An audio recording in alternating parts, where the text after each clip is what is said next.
Hey there, and welcome back to my kitchen garden. It is time to start harvesting my carrots. Now, I've been growing carrots for many years, but I didn't realize until just recently how different carrot varieties can be from each other. They're different in flavor and they're different in storage life. I had no idea that there was such variance with what you just see at the grocery store that's orange and pretty much the same no matter where you buy it. But when we're growing them in our garden, it's a completely different story. While several of these varieties I have grown for many years, some are new to me, and as I start harvesting them, I'm going to share with you what makes that particular variety different, whether it's flavor or storage life or something else. So when you choose what types of carrots you want to grow in your garden, whether in the spring or in the fall, you'll know what you're getting and you'll be able to choose the variety that best suits the purposes that you want them for. The first one I noticed that was ready is the Shincurota. I've grown this before, absolutely loved it. One thing about Shincurota is that it's an early type and it has moderate storage life, 1 to 2 months by the books, but I can tell you mine has stored for longer than that. Now, how I knew this one was ready was that the top of it was starting to peek out of the soil, but that's really not a good indicator that carrots are ready to harvest. A lot of times you need to move your finger around the soil, get an idea about the size of the root from the top, and sometimes you just have to pull it to see if it's ready or not. So let's check out this one right here. Now, this is my first one from the year, and it looked like it forked just a little bit, but it is definitely a full-size carrot.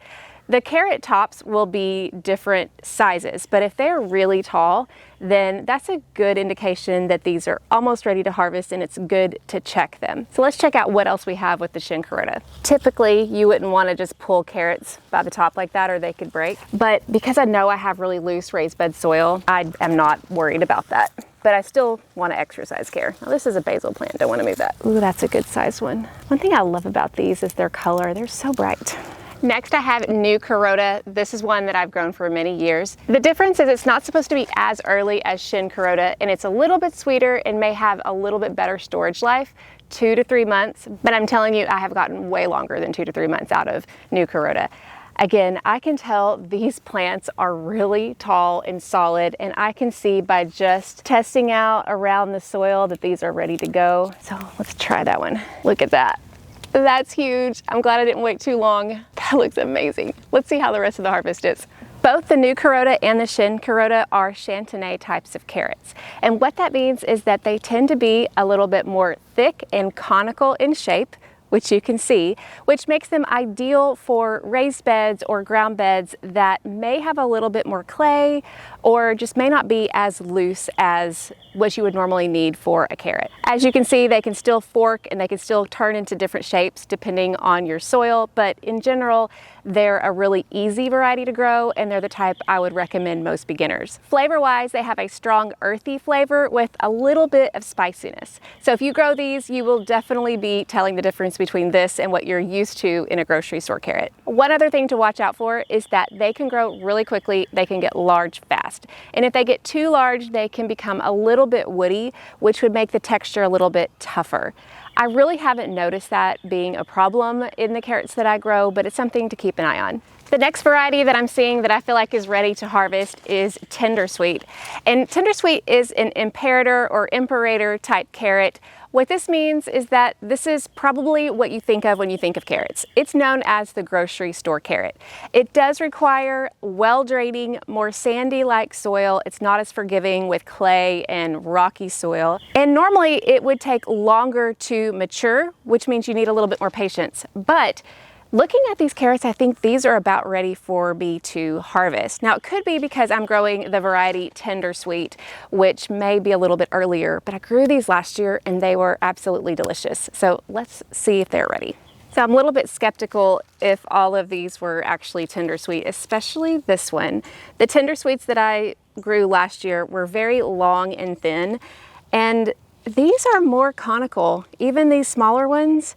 I'm wondering, because they were planted right next to the new Curota, if these were just new Curota seeds that got splashed over right beside them maybe. But then why don't I have any Tendersweet? I don't know.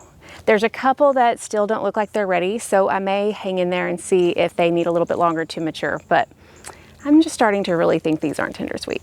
One other thing to know about the Imperator types is that because they are so juicy, they're actually great for juicing, but not as great for storing. They're gonna be the ones that you want to eat fresh. They're delicious, like I said, but you'll probably want to save your storage carrots for some like this next one that I'm going to show you. This one is Danverse, and this was the very first one that I started growing as a beginning gardener. It's been very solid, and it's also really good for clay soils, which is where I started growing mine. Many of these look like they are ready, and I'm gonna see what they look like. Not all of them maybe, because they're a little bit longer to maturity compared to the Curota, but I'm just gonna see what I have here. The reason that Danverse stores really well is they have a lower natural moisture content, and that's going to enable them to store well, but they're not super sweet, so they may not be the best for fresh eating.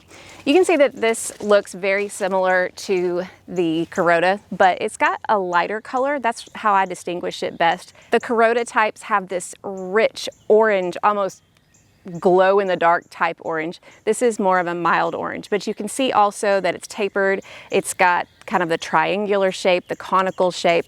That's pretty typical for Danverse. But these are the ones that I'd want to choose to be able to store longer. They're the ones that I'm going to use last in my refrigerator.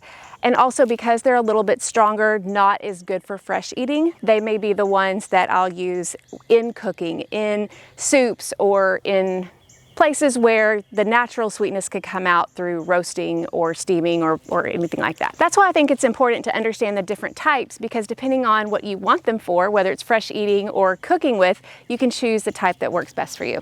Let's see if any of these other ones are ready to go. If not, I'm gonna leave them in a little bit longer. I haven't found that they are really bothered by the heat so much, so there's really not any harm in leaving them in the garden just a little bit longer. The next carrot I'm going to harvest is Napolei or Napolei. This is a Nance type carrot, and it's a really easy carrot for beginners to grow. I've grown it for several years. It does really well in both my spring and my fall gardens, and it's supposed to be earlier to maturity. Now looking at these, I'm not sure they're all ready, but one of them looks like it is, so I just want to pull it so I can show you what it looks like. And I know it seems like there's really not a whole lot of difference between these types, but there is subtle differences. Another reason that Napolei is good is because it's actually quite flavorful. And you can see here, it actually looks very similar in general to the Curota types, but you can see as you harvest it, there's a subtle difference here in the top. It doesn't have as much of a like upside down triangle shape as it does. It has kind of a beveled shape here at the top, but it looks very similar. The colors are more like a Danverse, but obviously this one is a little misshapen, but it will be fine. And let me see if there's any others that might be ready. This one was right beside it. I'll go ahead and pull it because I disturbed it. Oh yeah, maybe these are actually ready. They just don't produce as tall of tops. I don't recall this about this variety. But let's see if we can get another one. Looks like I have two here. I didn't thin these two, so I bet they're both gonna be really little. Oh good, just one's little. So, oh yeah, that's a good size. So this was one that was right beside it. You can't even probably see it in the camera. Yeah, these are good. Okay, let's just keep going. You can see why these are good for beginners to grow. Now remember, Napolei is a Nance type, which means it's not going to store as long. So these are the ones you're gonna want to eat quicker or preserve them faster. Now, one thing that may be misunderstood is when I say they don't store as long, the way that I store my carrots is I take the tops off and then I put them in a plastic bin and I put some wet paper towels in it, and I put them in a refrigerator outside in my garage that doesn't get opened a whole lot. I've tried storing it in sand. I know a lot of people do that, but I actually found that my carrots regrew faster in sand. So I'm gonna stick with my tried and true, do a little bit of a damp paper towel at the bottom, stack the carrots, and then do a little damp paper towel in between the layers. And many times, especially with a storage carrot like Danverse, I can get 6 months plus out of that just in the refrigerator, and then that will last me until my next harvest, which will be in the fall. But that's what I'm talking about when I'm talking about storage. I'm not talking about freezing or canning. You can do that for any of these really, but I'm talking about storing them where you don't have to preserve, which is what I prefer to do, just to save a little extra time in the kitchen. The next one I have is Romance. This is another Nance variety. I've never grown it before. It's supposed to be exceptionally sweet. That's pretty. It's got a bright color, kind of like the Curotas do, but a long, slender, you can see that tapered top right there. Now that one's a little bit more bulky. Maybe I left it in here too long. Yeah, two really close together. They didn't play nicely. That one's tiny. You always try to thin them, at least I do, and sometimes you don't get them all and then you don't realize it until you harvest. I think I'm gonna leave the rest of these in here, mainly because they're not really showing any signs of stress.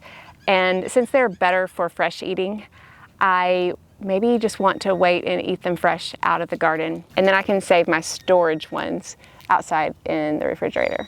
Finally, I have Bolero. It's another Nance variety, but it's more suited for storage. It's not gonna store as long as Danverse does, but it's gonna be the highest storage life of any of the Nance types. I'm gonna check to see if these are ready. I think they are, but these are the ones that are supposed to be the longest to harvest, I think, next to Danverse. But my Danverse were ready, so we'll see. Oh yeah, those are good. Interesting though. These have these little marks on them. I can definitely peel those off, but none of my other kinds have had that. If you know what that means, let me know. I'm sure I could look it up online, but I've seen that before, but it's not super common. Now I just have to figure out what I'm gonna plant in the carrots' place. I'll have to check my garden planner. I can't remember if I decided what I was gonna do after these or not. Because now that these carrots are coming up, the peppers are gonna be able to take over this space and shine. So I may just let the peppers take over. Now, one reason I believe that these carrots are doing so well, and that's really the only reason I plant them in raised beds anymore, is because I can water them with the Garden in Minutes garden grids, and they get even water coverage, and it also helps at the very beginning when they need to be completely moist to be able to germinate and get established. This is one reason I pretty much only grow carrots in raised beds these days, and I've noticed that the irrigation makes a big difference. That's just one square. Let's go look at the other one. I planted 2 squares of these. I love the harvest, but now I'm thinking I've got to take the tops off of all of these like right now. If you wait very long at all, the moisture will come from the roots into the tops and you'll have not firm carrots at all. I hope you've enjoyed joining me on this beautiful spring day as I harvested these carrots. And hopefully you've learned something about carrots that you didn't know before, that you can choose the variety that you want for what you want to use it for. Fresh eating, storage, preserving, and you can be very strategic about how you do that. And plus, it's fun to try lots of different varieties and just see what the differences are. If you want to dive deeper into this, I have a podcast where I talk all about these details, and I went a lot more in depth than I did today. We'll put the link to that in the show notes on the Beginner's Garden podcast. And I also have an article if you want to save it and refer to it when you do your carrot shopping in the fall and next spring. Now, I've got to go get these tops off so I can get ready to store.